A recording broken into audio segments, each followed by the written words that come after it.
According to Neil Fried, State of Alaska economist, the cost of living is a big issue in Alaska and always has been. He says there are two ways to measure cost of living. One is measuring the change in state, and the other is comparing the difference in other states. If that continues for the rest of the calendar year, we could see a below average year for inflation, but we don't know that yet. The Bureau of Labor Statistics released the latest consumer price index, saying that Anchorage's area cost has increased by 1.9%. Energy prices are up by 2.1%, which in turn led an electricity increase by 9.6%. The index really moves around a lot with the price of energy. That's what really throws that number, or can throw the number around a lot. That's what gives its volatility. Economists say the driving factor of prices is energy.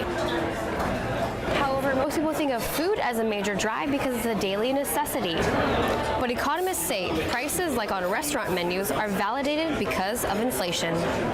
Same thing when people hear about inflation. This is a measure of inflation. You know, inflation went up by so much during the last 6 months or year. Fried says that this is nothing to worry about. This price increase is actually moderate for 2014. He says another aspect that is attacking residents' budgets is housing. Housing is where we spend the single most important item we spend money on. We spend about, on average, I think about 40% of our budget on housing. He says housing is a huge influence on the cost of living, as well as defining other places on their cost of living.